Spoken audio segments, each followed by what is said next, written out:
It's the Mike Francesa podcast on the Bet Rivers Network.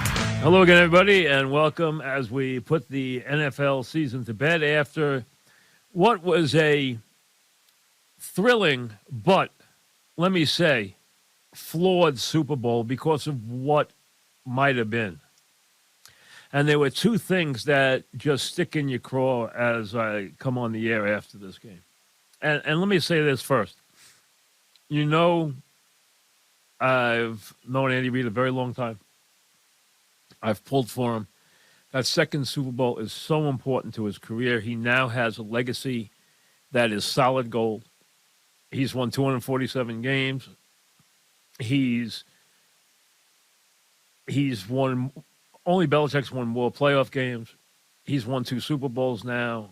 He has built a dynasty in Kansas City. He has done an incredible job, and he's one of the great coaches of all time. There's nothing, and he was innovative again in this game in the second half. So Andy's career is now completely solid gold. Mahomes' career, which has a long way to go, another decade, is already solid gold. Now that he's won his second Super Bowl in 3 tries. So it was a very big game for them in that regard. But let me get to the two things. Number one, I can't deal with games being decided by officials' flags. This game had a chance. Now, if that play goes through and they let that third down stand and they don't throw the the hold, which was it borderline? Yes. Was it automatic? No. Didn't have to be called. Now, think about what it did to the game. You would have had a game where Kansas City would have been kicking off up 3, and the Eagles would have had almost 2 minutes and a couple of timeouts, and they would have been able to, at least one timeout, they would have been able to take a shot at tying the game and maybe winning the game. We would have had an all-time classic. We were headed there. Hurts had played great. Mahomes had played great. They overwhelmed in the second half. And instead, we get 2 minutes of ho-hum. Let's let the clock run out. The Eagles try to let them score. They're too smart to score. They go and take the knee on the one. They let the clock run down. They kick the extra point field goal with 8 seconds left, and the game ends. And instead of great drama and who knows, maybe a classic finish of all time, we are left with nothing in the last 2 minutes. After just killing the drama of a great fourth quarter. A back-and-forth fourth quarter. 2 young quarterbacks going back and forth, dominating their defenses, and doing an incredible job. Number 2, do you know, and I did not know this until I went and researched it while I got incensed. Did you know that the NFL actually planned for years so that you would have that grass on the field tonight?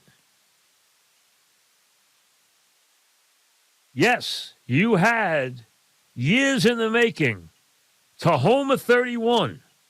One of the newer breed of grass that has been developed with the funding from the USGA, the U.S. Golf Association. It's a mix of 2 types of Bermuda grasses and ryegrass, and it was developed at Oklahoma State University under the watchful eye of Dr. Wu. So wait, the NFL planned so they could go out there tonight and ruin the damn game by turning it into an ice skating rink. What genius decided this was the night to get that grass and that grass was ready? Because you know what? That person should be not around the next Super Bowl. That destroyed the game tonight, that field. That field was an embarrassment. This is the Super Bowl. It's the Super Bowl, and you got a field no one can stand up on.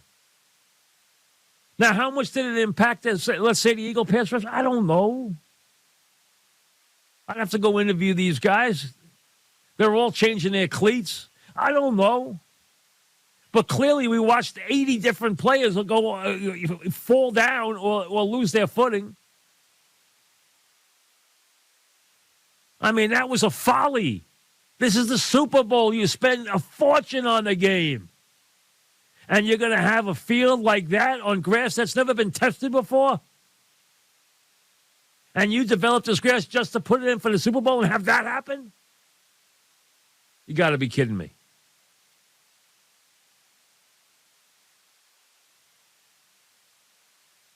The NFL should be embarrassed. Sorry. I'm happy for the Eagles. But I detest seeing two games, classic games, with great players, both decided by penalties. And let's be honest, both times the flag decided the game. It ended the game. It ended the game both times. It ended the game. That's what I can't stand. It ended the game. There was no recourse. The flag ended the game. There was no recourse for the Bengals. There was no recourse for the Eagles.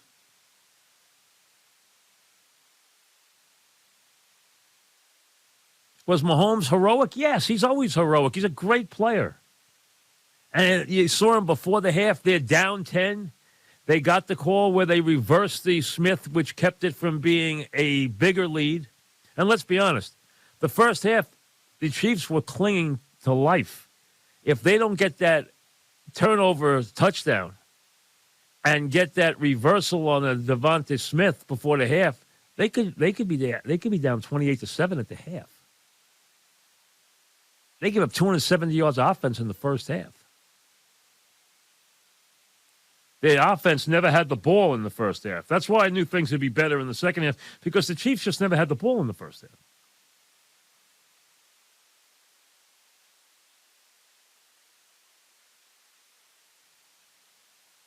The Eagles, it was a very puzzling game. Their passing game was good. Goddard made some great catches. They hit some big pass plays.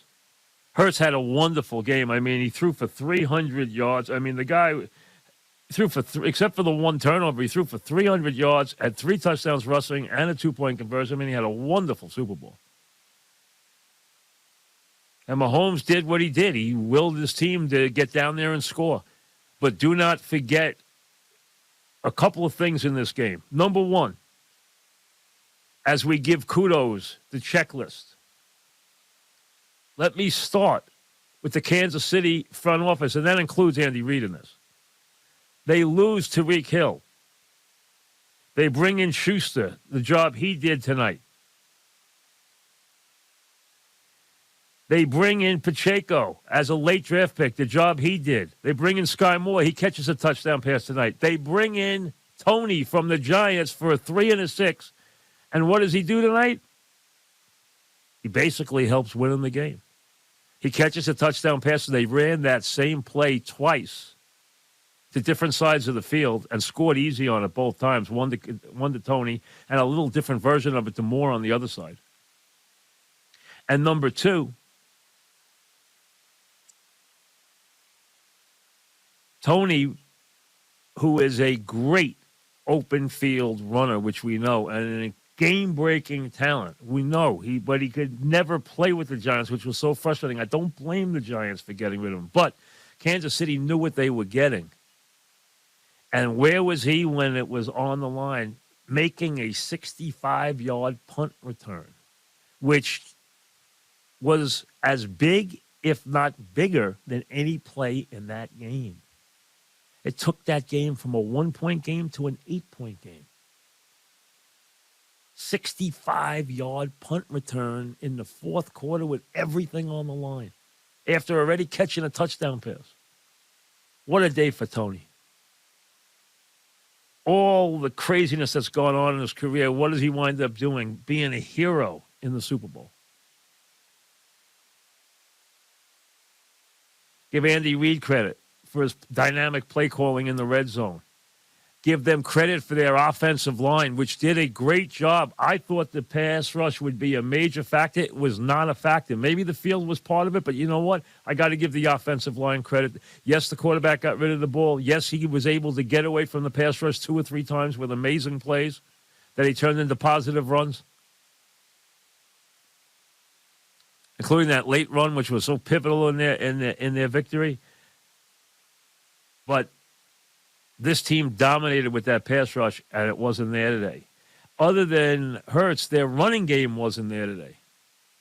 So their two staples were not there. And I still moved the ball great. I mean, they had 420 yards of offense. They scored a ton of points. So it wasn't like they didn't. Move the ball offensively. They moved it at will. I mean, Goddard was good. Smith was good. Brown was good. Ertz was wonderful. But Kansas City made a couple of plays on defense, just a couple. They got the huge punt return by Tony. The enormous punt return by Tony. And then they got the big flag, which took and changed, basically ended the game. That and watching that frustration of what was going on in that field was tough to watch. Now, other than that, it was a wonderful game. These two young quarterbacks who were both MVP candidates. Hurts could have won it. Mahomes did win it. Won the MVP, and whoever won the game, the quarterback was going to be the MVP. We know that. Mahomes deserved it. He's now stamped himself with 2 titles already. He's had an incredible start to his career for the first 5 years. Incredible year for Hurts, who will be paid accordingly and will now run this team. The Eagles have a ton of talent, but their defense didn't come up big tonight. Their running game didn't come up big tonight. Their pass rush didn't come up big tonight. And the Chiefs, who were down 10, and it could have been worse in the first half, did what they do. They come back. In both Super Bowls they've won, they came back in the fourth quarter and back from pretty big deficits in the games to win. I was there for the last one, and I obviously watched this one.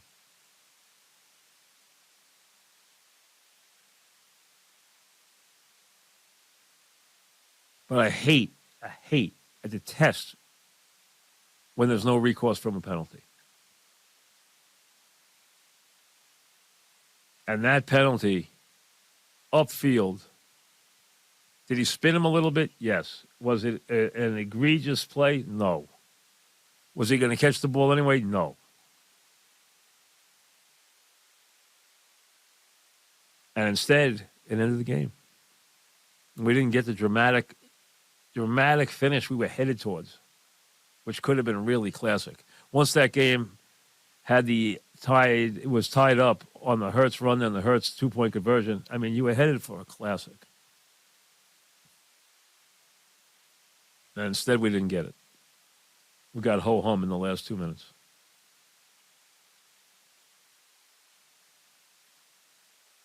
Congratulations to the Chiefs. Congratulations to the Eagles on a good showing. Tough loss, obviously. Congratulations to both quarterbacks. Sirianni's a young coach. Coming off a wonderful season. And a bitter pill to swallow, obviously. Losing this game anytime is a very, very, very tough pill to swallow. And for Andy, a very, very big win. And they won it in Kansas City style. Coming from behind and doing the things that their offense does. I want to give kudos to the broadcast team.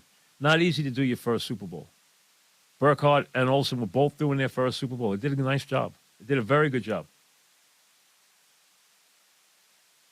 I didn't watch much of the pregame. It's endless. Even the pregame between 6 and when they finally kicked it at it seemed like 7 o'clock. It was like 6:45, maybe later. I mean, enough already. Enough already. I mean, how many features can you see before they find, Bradley Cooper's doing this one, Costner's doing this one. How many features can you see narrated and voiced in the drama? How much can they try to get to the drama of things before they finally kick the ball? Let the game breathe. And I don't know, but it seemed to me there was an enormous amount of buildup and promotion and anticipation for this Gronkowski kick. What a dud that thing was, man. It looked like they staged it on some, I wouldn't even say Pop Warner. I'd say midget football field. somewhere. I mean, that left a lot to be desired. Really, I thought that kind of laid an egg.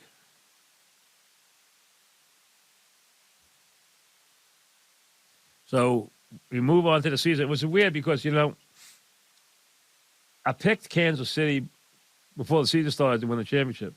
And then I picked against them in the AFC title game. I picked Cincinnati. I just thought Cincinnati was playing better. And I picked the Eagles because I just thought they were going to be harder to handle. And they pulled both games out of the fire late. So kudos to the Chiefs. They did it without my support those last two games. I'm happy they won. I did think they'd get beaten both games. I thought Cincinnati was the better team, but it didn't happen. And today, obviously the Eagles had 20 chances to win, but they didn't win. The Chiefs did what they had to do, and Mahomes did what he had to do. And that's obviously a big part of this. Andy Reid's a huge part of it, and Mahomes is a big part of it, and Kelsey's a big part of it. And there's a lot of good players on the Chiefs. They're deserving. They're a very good team, and a fun team to watch, and a very, very good team.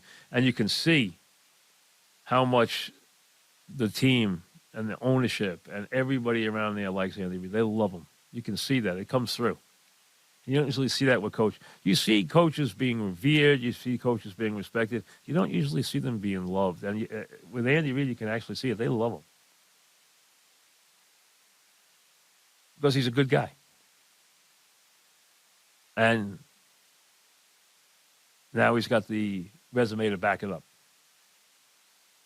It would have been tough for him to lose to the Eagles. It really would have. The way his Eagle career ended, it would have been tough for him to lose to the Eagles. That's why I'm happy the way this turned out. Although, like I said, it really irks me when I see these flags decide these games. It really bothers me. I wanted to see the finish. I wanted to see if Hurts is going to be able to answer. We didn't get a chance to see that. And as to what they were doing, they can tell us down the road what they were doing with this field.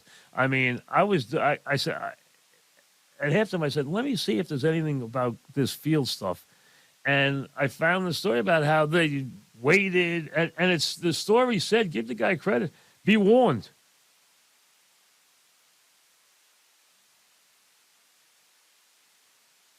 Be warned.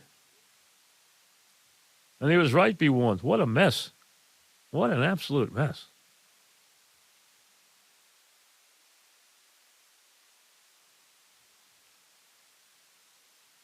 And two Giants, pivotal roles. Tony makes the play. Burberry gets the penalty.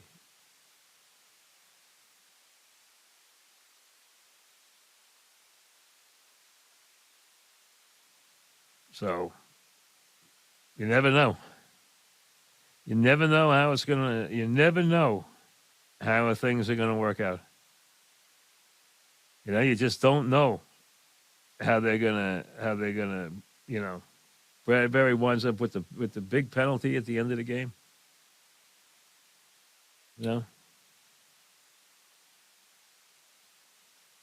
Tony winds up catching a touchdown pass and making what is probably, I'm trying to remember, I know there's never been a punt return for a touchdown. I don't know if there's ever been a more pivotal punt return in the Super Bowl. I was trying to think of one, Tony only caught one ball tonight, but he caught it for a touchdown. And then, obviously, the punt return, which was a terrific 65-yarder that helped win a championship. So that trade worked out pretty well. And they brought in a lot of guys from a lot of places. And the Eagles brought in a lot of guys, too.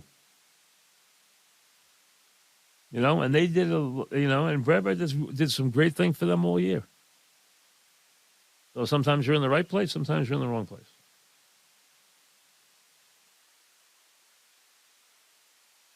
It happens. So, 38-35, Kansas City. Next year, on to Vegas, believe it or not. And hopefully, they'll have made some kind of adjustment to the turf. How about going back to the old stuff? When they tell you they want to experiment with some new sod or some new turf or some new Tacoma 31, this new Bermuda, tell them to pass. Tell them you'll pass. Because that was a utter disaster. It really was, from that standpoint. We will, believe it or not, pitches and catches in a lot of places tomorrow. The baseball season is upon us. I did see 1 second. I walked into we left the pregame on the whole time and you walk in and out of the room and stuff. And next thing I see A-Rod standing there at 1 minute. And I look and I'm saying, why is A-Rod there? What's he promoting? Next thing you know, who comes out? Derek Jeter. So I guess Derek Jeter's working for Fox next year. I don't know how many games he's doing. I didn't hear what he's doing exactly, but I saw A-Rod introduce him to the Fox family for baseball. So A-Rod, you had 3 Fox guys up there, and I'm thinking, who is it? A-Rod, Jeter, and Strahan. Maybe it does help to play in New York. Those are 3 guys who seem to do okay for themselves. All Natalie attired and all doing okay in their second careers. Not a bad trio. So we'll make the transition, and away we go. So I have to admit, one part of me is really happy seeing Andy up on the podium. The other part, I felt a little cheated not being able to see how that would have turned out. If it had been Chiefs up 3, about 1 minute and 35 or 40 left, and Eagles taking over, seeing if they have a drive in them after a great season. Would have been interesting to watch. We'll see you later. Thanks for listening to the Mike Francesa podcast on the Bet Rivers Network.